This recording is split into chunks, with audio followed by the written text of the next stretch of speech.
Salut à tous les fans d'Inazuma, c'est Zanastorm. Inazuma 11 Ares fait partie d'une nouvelle timeline, ce qui va changer beaucoup de choses dans le scénario et ça va aussi avoir des conséquences assez inattendues que vous n'aviez peut-être pas vues et c'est ce qu'on va voir dans cette vidéo. Pour commencer, dans la saison 3, Mark Evans va recevoir une lettre avec l'écriture de son grand-père où il y est écrit « Rendez-vous au sommet ». Il va donc en déduire que c'est l'écriture de son grand-père et il va avoir raison puisque son grand-père est en fait vivant. Vous voyez où je veux en venir, dans Inazuma 11 Orion, il n'y a rien de tout ça, Mark Evans ne reçoit aucune lettre. On peut donc en déduire que dans Inazuma 11 Ares et Orion, le grand-père de Mark Evans est bel et bien mort.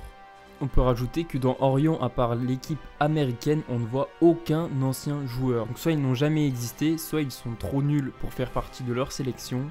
Mais en tout cas, dans cette timeline, aucun des anciens joueurs n'arrive à être dans la sélection. Dans la saison 3, on apprend que Monsieur Hillman est redevable à une personne car elle a cru en lui et l'a entraîné alors que lui-même ne croyait pas en lui. Et on se doute que cette personne c'est David Evans. Et du coup, dans la saison 3, Monsieur Hillman tient une promesse qui s'est fait à lui-même, c'est de rendre l'appareil à une autre personne. C'est ce qu'il va faire à Archer. Alors que dans Orion, il n'y a rien de tout ça, donc Hillman ne tient pas sa promesse et c'est vraiment dommage. On voit aussi les bons côtés de Raydark. Tout d'abord, il paye l'opération à une fille que lui-même avait blessée. Ensuite, on voit qu'il prend du plaisir en étant entraîneur pendant le match de l'Italie contre le Japon. On voit bien qu'il a un réel talent pour le football, donc il aime ça. En plus, on apprend que Zulan Rice l'a manipulé, donc on peut le dédouaner d'une partie de ses méfaits. Or, dans Orion, il n'y a pas ce comeback-là, donc Raydark reste un méchant du début à la fin. En plus, comme Zulan Rice n'a jamais existé, c'est lui qui est derrière le crime de David Evans, puisque cette fois-ci, du coup, il est bien mort, comme on l'a vu juste avant. Et derrière l'accident de Julia, c'est lui qui prend toute la responsabilité. Donc dans Ares Orion, il est censé être plus méchant et pourtant on voit dans un match qu'il est gentil, le match contre Raymond, donc c'est un peu bizarre parce qu'on voit un Raydark gentil sorti de nulle part, donc c'est vraiment incohérent. Au moment de la sélection, on apprend que Willy a un frère et que son frère est très fort au football, il est assez technique et en plus il est intelligent. Or, dans Ares, on ne le voit dans aucune équipe du tournoi Football Frontier, donc c'est assez intriguant, on peut se dire où est passé son frère, puisqu'il avait vraiment un talent. Donc je sais pas, soit il est mort, soit on peut dire que dans cette timeline, il est moins fort, mais en tout cas, il y a un problème avec son frère.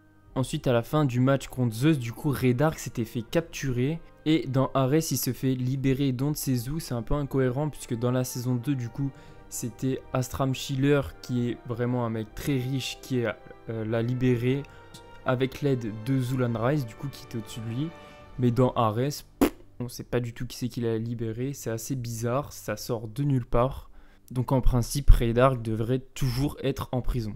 Numéro 7, la personnalité de Shaun devrait être différente puisque si on regarde dans la saison 2, il n'y avait pas que Hayden qui était arrogant, c'était aussi Shaun. Les deux se disputaient. Hayden disait que le meilleur poste c'était attaquant, mais Shaun aussi, il disait que c'était défenseur.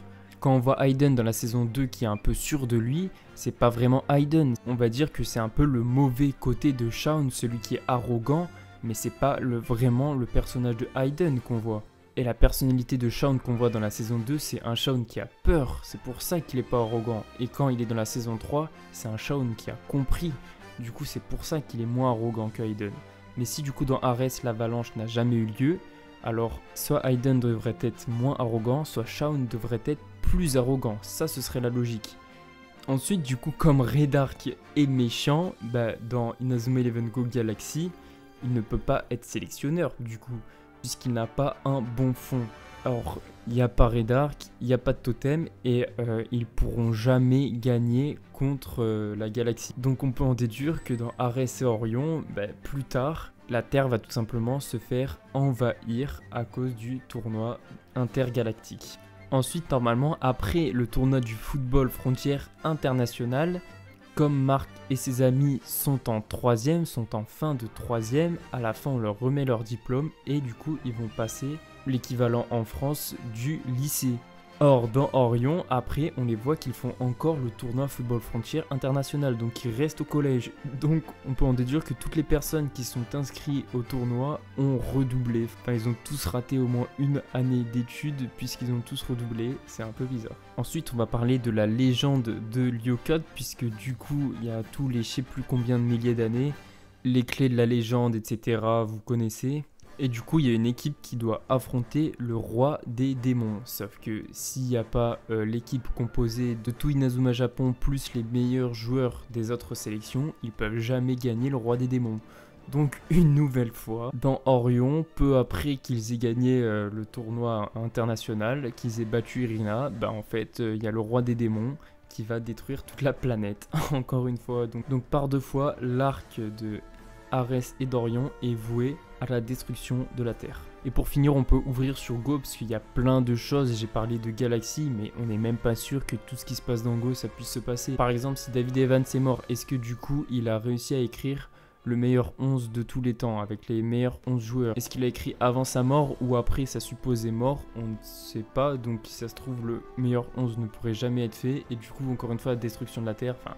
Il y a plein de trucs comme ça. C'est intéressant, je pense que vous y réfléchirez vous aussi tout seul. Vous prenez des situations dans Go et vous demandez si du coup dans Arès et Orion ça se serait passé pareil. C'est assez intéressant. Sur ce, c'est la fin de la vidéo. On se donne rendez-vous samedi prochain à 11 h pour une nouvelle vidéo sur Inazuma Eleven. Et sur ce les gars, on se dit ciao.